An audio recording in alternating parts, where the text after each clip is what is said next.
네, 안녕하세요. 네, 한 주간 평안하셨나요?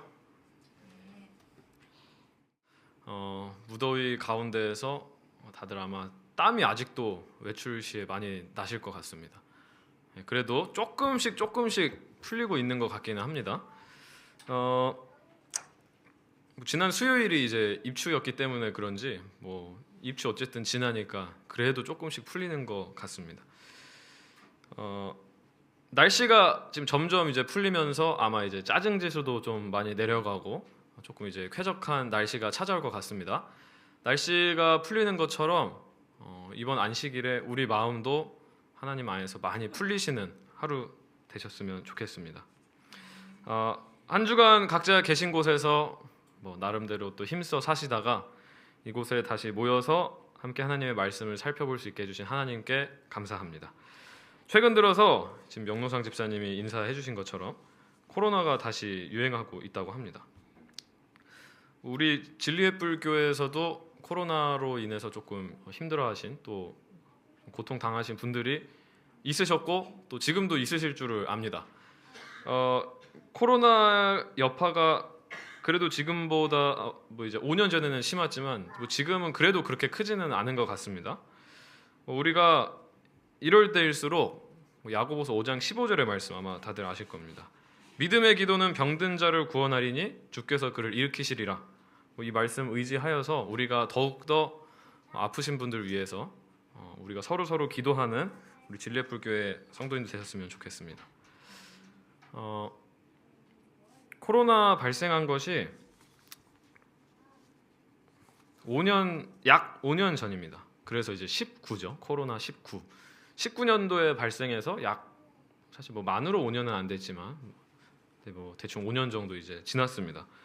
와중에 그래도 조금 감사한 것은 코로나 여파가 그때보다는 많이 덜한 것 같아요. 그때 분위기 어땠는지 기억나시나요? 다시 한번 추억을 한번 되새겨 보시기 바랍니다. 안 좋은 추억이죠. 그때 기억 돌이켜 보시면 어떠셨나요? 부정적인 아마 묘사법들이 많을 것 같습니다. 저는 개인적으로 많이 답답했고 조금 이해가 안 되는 것도 몇 개 있었습니다. 그리고 되게 그런 것들로 인해서 사람들이 서로 되게 조심스러워하는 거를 넘어서서 되게 경계하는 모습이 제가 기억에 많이 남습니다. 어떤 사람은 코로나19가 딱 걸리면은 죄인이 된 것 마냥 사회 질타를 받고 동성까지 쫙 나오고 그때 당시에 되게 심각했죠. 분위기가 험악했습니다. 또 처음으로 팬데믹, 전 세계를 아우르는 그런 질병이 등장해서 그런지 물론 이제 교회 안에서는 조금 분위기가 다르긴 했겠지만 온 세상에 좀 겁을 먹었던 시기가 아니었나 생각합니다. 근데 지금은 조금 다르죠. 이제 한풀 꺾이고 나니까 그때 있었던 일처럼 다들 막 그렇게 막 겁먹거나 이렇게 우왕좌왕하지 않고 요즘에는 코로나19 걸리면은 아니면은 심지어 새로운 질병이 등장해서 제2차 코로나가 등장할 것이다 라는 그런 기사들을 우리가 보면서도 그때만큼의 두려움이나 혼란스러움은 없어진 것 같습니다. 백신을 맞고 안 맞고를 떠나서 요즘에는 그냥 일상이 된 것 같습니다. 말 그대로 코로나19 걸렸으면은 이제 조금 심한 감기 정도로 생각을 하고 나을 때까지 좀 쉬거나 어떤 약을 먹거나 말 그대로 그냥 일상이 됐습니다. 한번 겪어보고 이겨내 보니까 어떻게 된 것이죠? 그냥 좀 익숙해진 것입니다. 물론 이제 면역력도 생겼기 때문에 조금 더 강해지기도 했을 것입니다. 시간 지나면 낫겠지. 이제는 코로나19에 대해서 이렇게 반응을 하는 때가 왔습니다. 우리가 이런 병들을 살펴볼 뿐만 아니라 그냥 우리의 삶을 보면은 경험을 해본 후에 우리가 어떤 비슷한 일은 또 겪게 된다면은 처음과 다르게 조금 견뎌내는 힘을 가지게 되는 것 같습니다. 이런 걸 우리는 뭐라고 하죠? 면역력, 내성이 생겼다, 내공이 쌓였다, 이렇게 우리가 표현을 합니다. 실제로 우리 몸 안에서 병균을 막는 방식도 이와 유사합니다. 병균이 우리 몸 안에 이제 들어왔다고 생각해 보시기 바랍니다. 근데 들어왔을 때 우리가 이 병균에 대해서 몸이 치유가 되고 그 병균을 이겨내면은 다음번에 똑같은 종류가 그 몸 안에 들어왔을 때 더 이상 그 사람은 아프지가 않습니다. 그래서 한 계절에 한 가지 예로 우리가 한 해에 만약에 가을철에 감기에 걸렸다. 내 감기로 인해서 내 오른쪽 사람이 옮았다. 근데 이 사람이 다시 저에게 그 병균을 옮길 수가 없습니다. 왜냐하면 저는 이미 그 해 가을철 감기 병균에 대한 내성이 생겼기 때문이죠. 면역력이 생겼기 때문입니다. 백신의 기본 원리도 이와 동일하다고 볼 수 있습니다. 더 복잡한 용어들이 물론 있겠지만 기본 원리를 쉽게 말씀드리자면은 말 그대로 몸이 견딜 만한 병균을 몸 안에 집어넣어서 그 병균을 이기게 하는 방식입니다. 몸이 견뎌서 이길 만한 약한 병균을 몸 안에 일부러 집어넣는 방식입니다. 어떤 병균이 있다고 하면은 같은 종류의 약한 병균, 이제 죽어가는 힘없는 병균이라든지 아니면은 그 병균이 활동력이 적은 것만 골라내서 우리 몸 안에 집어넣는다고 합니다. 일부러 우리 몸에 그걸 넣는 것이죠. 그것을 통해서 우리 몸이 면역력을 생성하게 됩니다. 근데 그 생성하는 과정에서 몸이 아무런 반응을 안 할까요? 그렇지는 않습니다. 일단은 병균이 들어왔기 때문에 우리 몸에서 열이 난다든지 잠시 아프기는 합니다. 그리고 나서 회복한 후에 면역력 내성이라는 것이 생기게 되는 것입니다. 그리고 우리는 다음에 똑같은 병균이 들어오게 되면은 이미 면역력이 생겼기 때문에 몸 안에서 이제 그 병균을 이겨내고 이제 아프지 않게 되는 것이죠. 참 똑똑한 치료법인 것 같아요. 우리 신앙에서도 이 면역력이라는 것이 존재하는 것 같습니다. 오늘은 이제 영적 면역력이라는 제목으로 우리가 영적으로는 어떻게 이전 경험으로부터 성장해 나가고 연단해 나가고 그리고 또 믿음이 강해지는지 회복하고 또 낫게 되는지 한번 오늘 하나님의 말씀을 통해서 살펴보도록 하겠습니다. 혹시 이 사람 아시나요? 힌트 2글자입니다. 네, 제가 언뜻 들었는데 누가 얘기해 주신 것 같습니다. 네, 니체라는 사람입니다. 니체가 했던 말 중에 우리가 아마 가장 유명하게 알고 있는 말이 신은 죽었다. 이 말이겠죠? 그 말을 했던 그 니체 맞습니다. 이 철학자의 유명한 말 중에는 지금 화면에 보이시는 이 말도 있다고 해요. 나를 죽이지 못하는 고통은 나를 더 강하게 만든다. 철학자들 특성상 말을 복잡하게 하는 재주가 있어가지고 아마 이 사람이 원래 말하던 그 본래 의도나 의미가 뭔지 저는 사실 알지는 못하겠지만 확실한 거 하나는 이 니체가 이제 말했던 다른 말 신은 죽었다 이 말보다는 우리는 확실히 이 방금 읽었던 이 구절에서 좀 더 이제 공감을 하게 되는 것 같습니다. 어떤가요? 좀 맞는 말 같나요? 나를 죽이지 못하는 고통은 나를 더 강하게 만든다. 참 심오하면서도 맞는 말이라고 저는 생각을 합니다. 성경에서 이와 비슷한 말을 한 사람이 등장합니다. 욥이라는 사람입니다. 내가 가는 길을 그가 아시나니 그가 나를 단련하신 후에는 내가 정금같이 되어 나오리라. 아멘입니다. 욥기 23장 10절의 말씀입니다. 욥의 삶을 우리는 아마 숱한 설교들 또 이야기들을 통해서 아마 익숙하게 알고 계시리라 생각합니다. 욥은 어떻게 보면은 우리는 이제 모든 사건의 내막들을 알고 있는 우리 독자들이 봤을 때는 굉장히 억울한 삶을 살아왔습니다. 여러분들이 가장 친한 친구에게 혹은 본인의 배우자에게 내가 당하고 있는 고난이 결국 너가 자초한 것이다. 너가 했던 행동들로 인해서 당신이 지금 고난을 받고 있는 것이다. 그리고 네가 고난을 받고 있는 것이다. 이런 이야기를 들으면 얼마나 속상할까요? 가장 친한 친구가 한번 네가 했던 일을 잘 돌이켜봐라. 너 뭐 잘못한 거 없냐? 아니다. 나는 진짜 하나님 앞에 성실하게 살았다. 정직하게 살았다. 했음에도 하나님 앞에 완전한 인간은 없다. 너도 분명히 잘못한 게 있을 것이다. 친구가 이렇게 고발을 합니다. 욥의 아내는 뭐라고 그랬죠? 하나님을 저주하고 죽어라. 어떻게 이런 말을 할 수 있는지. 사랑하는 사람에게 이런 말을 듣는다는 것은 정말 인생의 큰 괴로움과 고통 중에 하나일 것입니다. 근데 우리가 이 말씀의 성경 장을 한번 지금 살펴보시면은 욥기 23장이잖아요.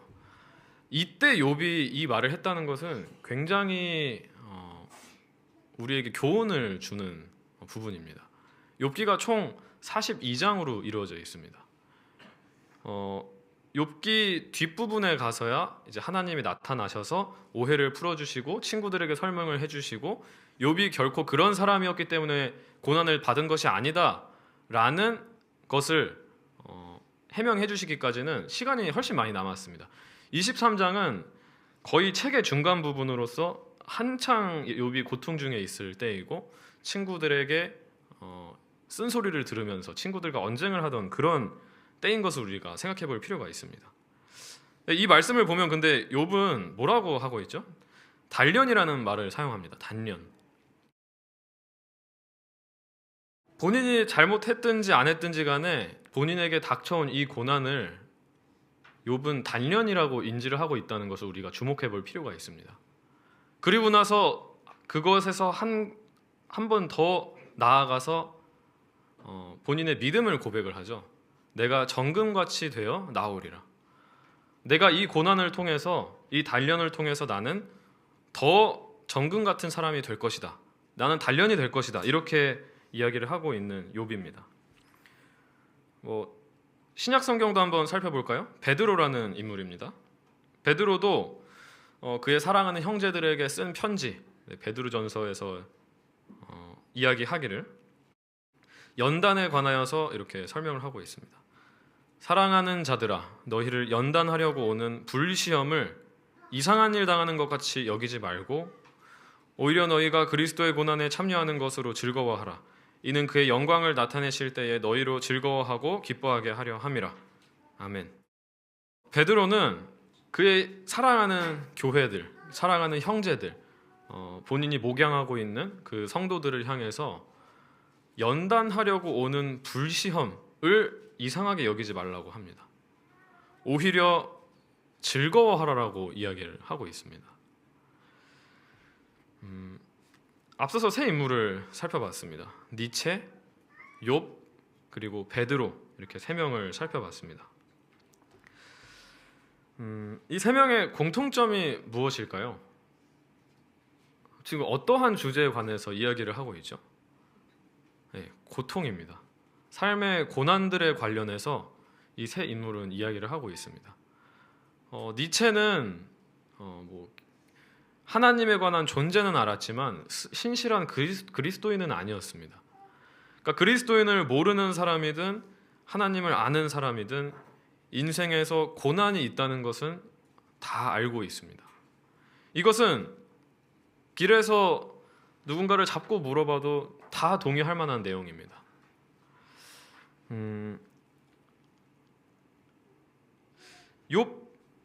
니체, 욥, 베드로 이 세 명은 각각 삶의 고난에 관해서 설명하는 방법과 조금 다를 뿐 각각 이렇게 설명을 하고 있습니다.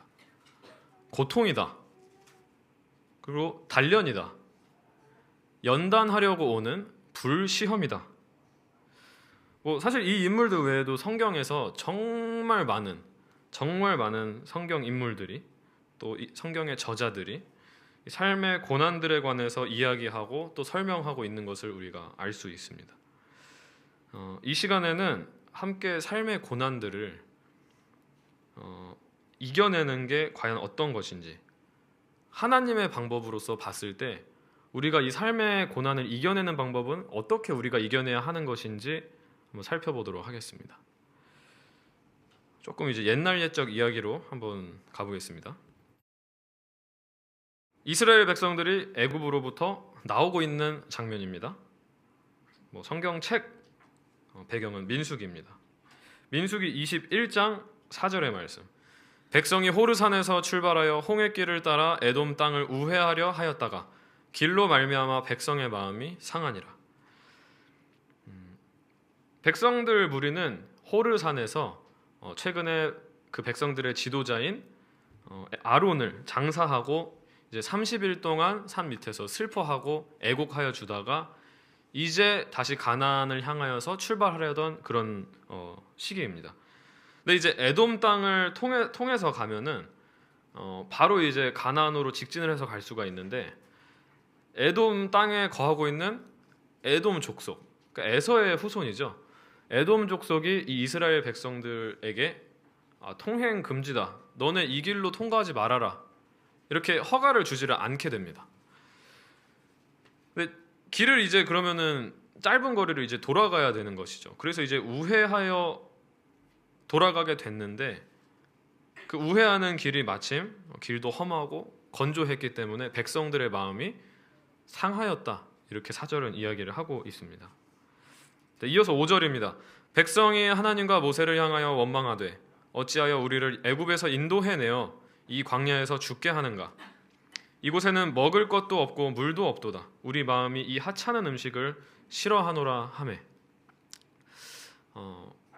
저는 개인적으로 만나의 음식의 맛이 참 궁금합니다. 근데 아무리 하늘의 음식이더라도 계속 먹으면 질리나 봐요. 이 백성들은 뭐라고 표현하고 있죠? 이 하찮은 음식이라고 표현을 합니다.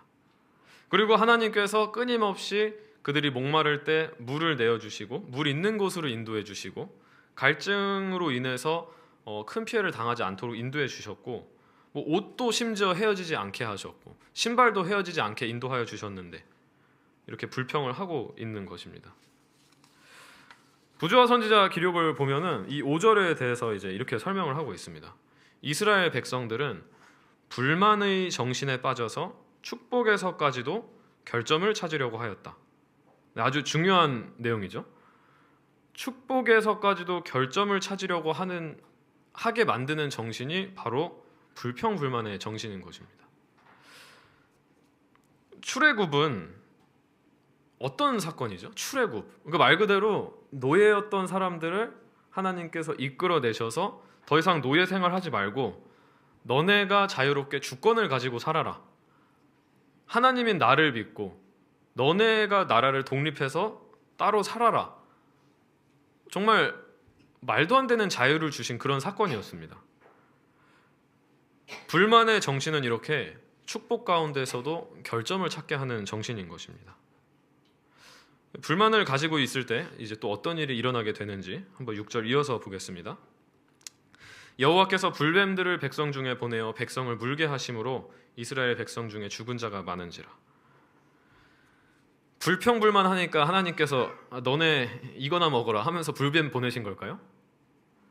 여기서는 그거를 이야기하는 게 아니죠. 하나님께서는 우리를 위해 하시는 모든 일들은 다 우리의 선한 길을 위해서 행하시는 일들입니다. 이들이 불평불만을 가지고 계속해서 광야 생활을 하다 보면은 하나님으로부터 더 멀어지게 되고 더 이상 하나님께 돌아오게 할 만한 그 선을 넘어서 버리기 때문에 하나님께서 그들을 붙잡으시고자 불뱀들을 보내셨습니다. 더 이상 기적으로서 그들을 붙잡아둘 수 없기 때문에 이제 매를 사용하신 것이죠. 우리는 가나안 가는 광야길처럼 인생길을 살아가고 있다고 할 수 있겠습니다. 이미 죄의 영향을 받은 세상이라서, 근데 참 애석하게도 고난이 없을 수가 없어요. 근데 우리가 살아가는 삶 속에서 만약에 이들이 그랬던 것처럼 약속된 땅을 바라보지 않고 자꾸 내가 머물렀던 과거의 삶, 내가 안주하고 있었던 그 죄된 삶을 돌이켜보면서 그때가 좋았지, 불평불만을 하게 된다면은 이 부분이 중요합니다. 더 큰 악행이 온다, 더 큰 악한 상황이 닥치게 된다는 것입니다. 이 이야기의 교훈은 이것입니다. 우리가 이 세상을 살면서 하나님을 바라보고 있음에도 불평불만을 하게 되면 상황은 더 악화될 뿐입니다. 이런 세상에서도 보호하시고 인도하시는 하나님을 의지하고 그분의 그 은혜에 감사하는 것이 아니라 불평불만의 정신을 가지게 될 때 우리는 인생에서 불뱀을 만나게 될 것입니다. 그리고 그 불뱀은 우리를 엄청 아프게 하고 힘들게 할 것입니다. 뭐 육적으로도 될 수도 있고 뭐 영적으로도 심적으로도 영향을 끼칠 수가 있겠죠.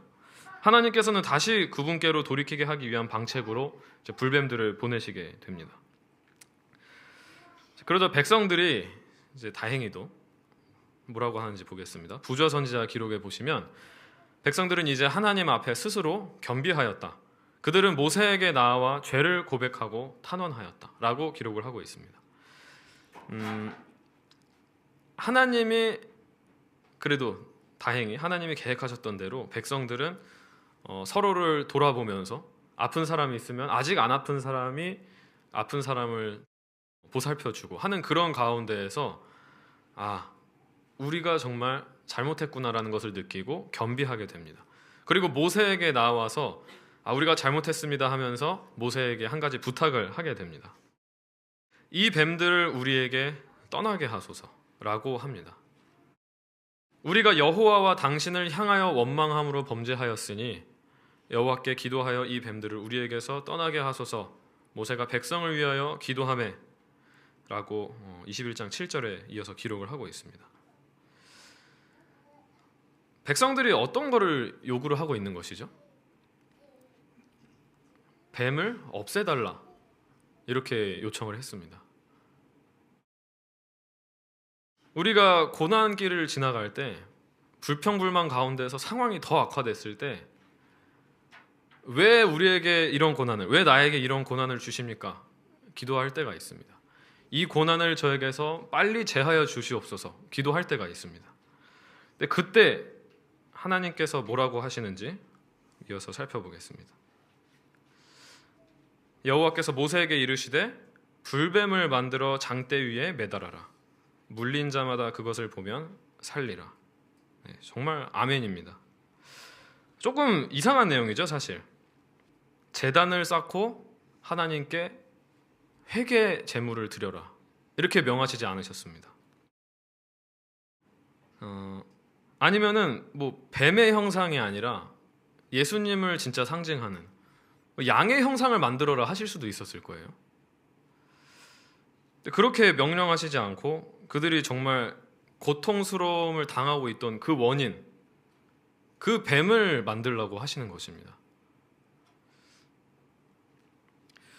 우리가 그 고난을 없애달라고 하나님께 기도를 할 때 하나님께서는 그 고난을 제대로 직시하라고 우리에게 명령을 하고 계십니다.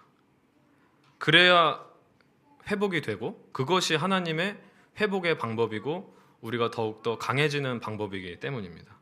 이것이 하나님께서 바로 원하시는 고난을 이겨내는 방법입니다. 우리가 고통을 받게 될 때, 단련을 받는 것 같을 때, 아니면은 연단하려고 오는 불시험을 지나는 것 같을 때 그 고난들을 없애주길 기도드릴 때가 있습니다. 그럴 때 우리는 그 고난을 당하신 또 먼저 그 죄의 길을 걸어가신 예수님을 바라봐야 하겠습니다. 바로 죄인으로서 십자가에 달려 돌아가신 이 예수님을 우리가 분명하게 목도를 해야 하는 것입니다. 그때 우리는 그때 그 이스라엘 백성들이 그러했던 것처럼 예수님을 쳐다봤을 때 이스라엘 백성들이 회복된 것처럼 우리도 회복을 얻게 될 것이고 마음의 구원을 얻게 될 것입니다. 시대 소망에 보시면은 그것은 곧 그리스도를 상징하는 것이었다. 멸망시키는 뱀의 모양대로 만들어진 표상이 그들의 치료를 위하여 들린 것 같이 죄 있는 육신의 모양으로 나신 분께서 그들의 구주가 될 것이었다라고 기록을 하고 있습니다. 참 신비한 하나님의 방법인 것입니다. 죄의 결과로 인해서 우리가 고난을 받고 있을 때 하나님께서는 그 죄를 치워주시는 것이 아니라 죄인으로 오신 그 예수님을 더 제대로 바라봐라 이렇게 이야기를 하고 계십니다.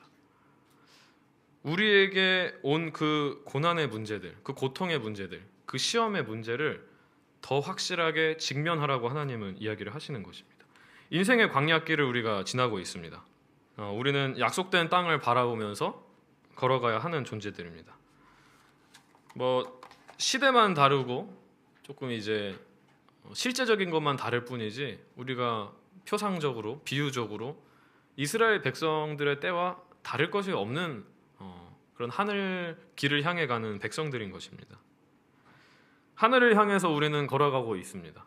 그러다가 우리가 한눈 팔고 예수님을 바라보지 않고 또 저 멀리 있는 하늘 가나안을 바라보지 않고 다른 곳을 보면서 한눈을 팔 때 우리는 우리 마음에 생기는 욕심이 아니면 불안이 아니면 이기심이 아니면 정말 너무 억울하게도 어떤 외부로부터 오는 갑작스러운 불상사 때문에 우리가 불평불만을 늘어놓게 될 때가 있습니다.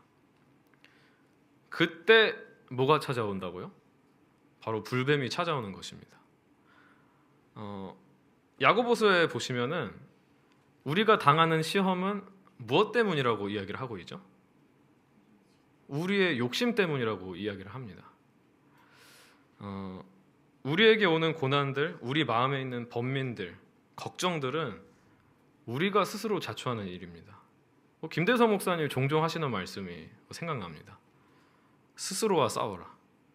남들과 싸울 때 그 시간 그렇게 쓰지 말고 자기 자신과 싸워라.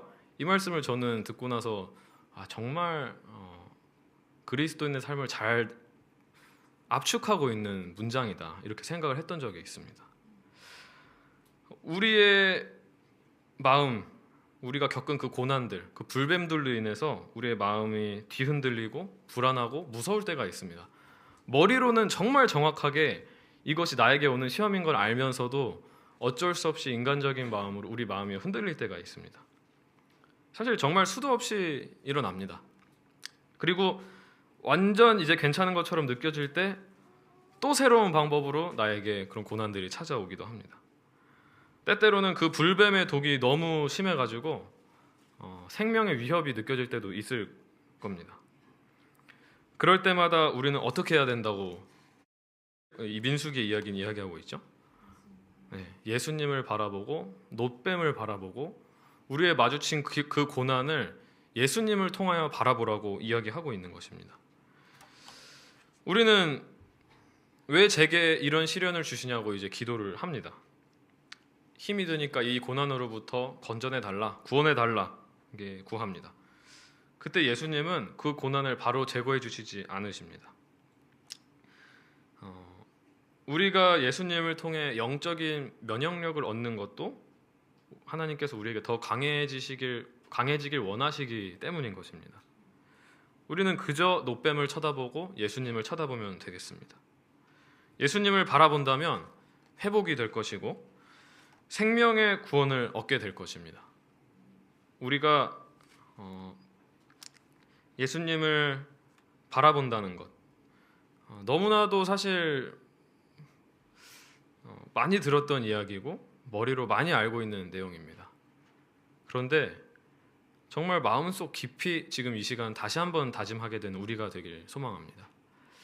어떤 일이 있을 때에도 항상 우리 기독교의 정답은 예수님을 향하게 되어 있습니다. 그걸 우리가 다시 한번 마음속에 명심하시길 바랍니다. 니고데모에게 예수님은 이렇게 이야기하셨습니다. 모세가 광야에서 뱀을 든 것 같이 인자도 들려야 하리니 이는 그를 믿는 자마다 영생을 얻게 하려 하심이니라. 하나님이 세상을 이처럼 사랑하사 독생자를 주셨으니 이는 그를 믿는 자마다 멸망하지 않고 영생을 얻게 하려 하심이라. 아멘. 영감의 글은 이렇게 기록을 합니다. 일찍이 이 세상에 살았던 자들은 모두 다 옛뱀, 곧 마귀라고도 하는 사단이라고도 하는 자의 치명적인 독아에 물렸다. 그 독리에 물렸다는 것이죠. 죄의 치명적인 결과는 하나님께서 준비하신 방책에 의해서만 제거될 수 있다. 하나님께서 준비하신 방책이 출애굽 당시에는 어떤 방법이었죠? 놋뱀을 바라보라는 방법이었습니다. 하나님이 옛뱀 곧 마귀를 즉시 심판하시고 처형하지 않으시고 놋뱀을 바라보라고 이야기를 하신 것입니다. 지금 우리에게 하나님께서 준비하신 방책이 무엇이죠? 예수님을 바라보는 것입니다. 이스라엘 사람들은 높이 쳐들린 뱀을 쳐다봄으로 저들의 생명을 구원했다. 쳐다보는 것은 믿는다는 의미였다. 이스라엘 백성들은 하나님의 말씀을 믿고 그들의 회복을 위하여 준비된 방법을 의지하여 생명을 구원했다. 그처럼 오늘날의 죄인들도 그리스도를 쳐다봄으로 구원을 얻을 수 있다. 우리는 그리스도를 쳐다봄으로 매일의 구원을 이루어야 하겠습니다. 작은 시험으로부터 큰 시험까지, 정말 이해가 안 되는 시험까지, 정말 일방적으로 나에게 일어난 괴로움 같은 그런 시험들까지 다 그리스도를 쳐다봄으로 구원을 얻을 수 있다고 이야기를 하고 있습니다. 불뱀 같은 고난이 오게 될 때 우리가 정말 예수님을 쳐다보길 간절히 소망합니다. 여기서 이야기하는 것처럼 쳐다보는 것은 믿는다는 것을 의미한다고 하죠. 불뱀이 우리 삶에 찾아올 때 예수님을 믿기를 소망합니다. 쉽지는 않을 것입니다. 상처가 나보신 분들은, 상처가 나보신 분들이 아니죠. 우리 모두 다 알 것입니다. 상처가 났을 때 만약에 넘어져서 팔꿈치나 무릎이 이제 까졌다고 생각해 보십시다. 그러면은 우리는 어떻게 치료를 하죠? 연고 바릅니다. 요즘에 메디폼인가요? 네, 메디폼 붙입니다. 간단한 방법으로 치료를 할 수 있습니다. 근데 감기에 걸렸으면은 우리는 어떻게 치료를 하죠? 자연 치유 될 때까지 조금 아프더라도 기다리면서 냅두거나 아니면은 감기약을 먹음으로써 우리는 치료를 합니다. 조금 더 심하게 한번 생각해 보겠습니다. 뼈가 부러져 본 경험이 있으신가요? 저는 없는데 제 친구들을 보면은 뼈가 부러지면은 한 몇 개월 정도는 이제 깁스를 하고 뼈가 붙을 때까지, 치료가 될 때까지 기다려야 합니다. 근데 그때가 굉장히 아프다고 하더라고요. 처음에 엇갈린 뼈를 다시 맞출 때, 그때 정말 상상할 수도 없는 고통이 있다고 합니다. 우리가 병 중에서 가장 이제 어떻게 보면 치료하기 어렵고 우리 주변에 많이 있는 위험한 병, 암이라는 큰 병에 걸리면 긴 시간 동안 항암 치료가 필요합니다. 치료 과정도 고통스럽습니다. 제 친구 중에 한 명도 현재는 이제 괜찮지만 암에 걸렸던 친구를 봤을 때 너무 그냥 딱했습니다.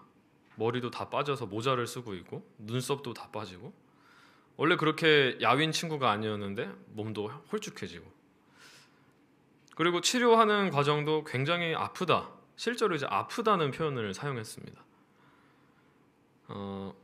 불치병, 난치병들은 평생을 치료를 해야 되죠.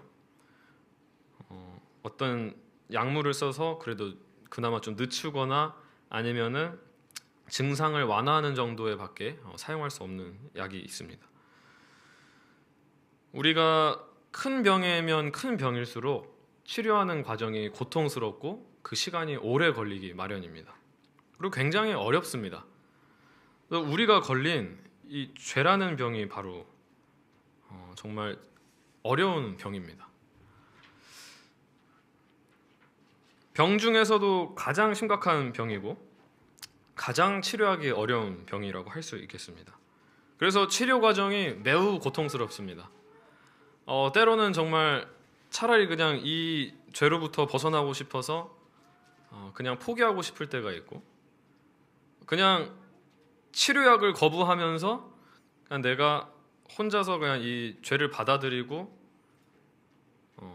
그냥 치료를 거부하겠다 라면서 고통을 즐기는 사람도 있습니다. 때로는 신체를 타격하기도 하고 정신을 타격하기도 합니다. 어쩔 때는 외부 요소들을 통해서 우리를 아프게 할 때가 있습니다. 이런 고난들이 올 때 우리는 매우 아프고 힘듭니다. 죄의 결과들인 것이죠. 바로 이럴 때 우리는 그 치료제이신, 그리고 이 면역력을 제공해 주시는 예수님을 바라봐야 하는 것입니다. 다시 불뱀 이야기로 한번 돌아와 보겠습니다. 성경이나 영감의 글에는 이제 없는 내용이지만 충분히 유추해 볼 수 있는 내용입니다. 그 당시를 한번 상상해 보시길 바랍니다. 불뱀에게 물려서 생명이 위태로웠던 한 사람이 있었습니다. 그러다가 놋뱀을 보라고 해서 가까스로 살아나게 된 사람이 있다고 생각해 보시길 바랍니다. 그리고 나서 얼마 안 돼서 그 광야를 여행하는 길에 본인이 물렸던 그 똑같은 뱀을 마주하게 됐다고 생각해 보시길 바랍니다. 그때 어떤 생각이 들까요? 잠깐 트라우마가 지나쳐 가겠죠? 무섭다. 내가 이것 때문에 죽을 뻔했는데, 내가 이 뱀 때문에 생명이 위태로웠는데, 물릴 때 이 이빨 자국이 참 아팠는데, 그럼에도 불구하고 처음에 물렸을 때보다는 훨씬 더 겸허하게 또 순탄하게 그 뱀을 보면서 지나갈 수 있게 될 것입니다. 물리면은 또 놋뱀 쳐다보면 되지, 이렇게 생각을 할 것입니다. 우리의 삶에 적용을 해보자면은 우리 모두 바로 이 뱀에 물렸던 이 사람이라고 할 수 있겠습니다. 우리가 한 고난에 대한 승리를 하게 될 때, 예수님을 통한 승리를 하게 될 때 비슷한 종류의 고난이 오면은 우리는 그 고난에 대한 면역력을 가지게 됩니다. 다른 방법으로 이 고난을 이기게 된다면은 우리는 진정한 면역력을 찾지 못하고 더 강한 것이 올 때 같은 종류의 것이라도 넘어지게 마련입니다. 진정한 이 고난에 대한 면역력은 예수님으로부터 또 놋뱀으로부터 온다는 것을 명심하시길 바랍니다. 우리는 이런 신앙의 일련의 과정을 신앙 용어로서 연단이라고 합니다. 연단. 말 그대로 더 단단해지고 강해지고 또 더 정제된 금속으로 우리가 나타나게 되는 과정입니다. 우리도 하늘 가나안을 가는 여정에서 수많은 종류의 뱀들을 만나게 될 것입니다. 어떤 때는 놋뱀을 바라볼 여유조차 없어서 너무 아파서 놋뱀을 바라보기도 싫고 고개 돌리기도 어려울 만큼 너무 아파서 그 여정에서 죽기 직전까지 위험해질 때가 있을 때도 있을 것입니다. 그러나 계속 우리가 생각을 하고 예수님을 생각하고 바라보고 예수님을 믿으면서 먼저 가신 우리의 놋뱀, 면역력이 되시는 예수님을 쳐다보고 믿게 된다면 이미 만났던 뱀은 영적으로 면역력으로 견딜 수 있게 될 것이고, 처음 보는 뱀이더라도 승리했던 경험을 우리가 뒤돌아보면서 용기로 나아갈 수 있게 될 것입니다. 우리의 영적인 이 면역력, 이 치료제, 이것은 우리를 계속해서 예수님과 가까워지게 할 것입니다. 우리를 강하게 만들고 결국 우리는 하나님 아버지를 전적으로 의지한 예수님처럼 또 하나의 예수로서 살 수 있게 될 것입니다. 마지막으로 어느 한 기도 응답에 관한 간증을 읽어드리고 마치도록 하겠습니다. 저는 힘을 달라고 했고 하나님은 저를 강하게 만들기 위해 어려움을 주셨습니다. 저는 지혜를 구했고 하나님은 해결해야 할 문제들을 저에게 주셨습니다.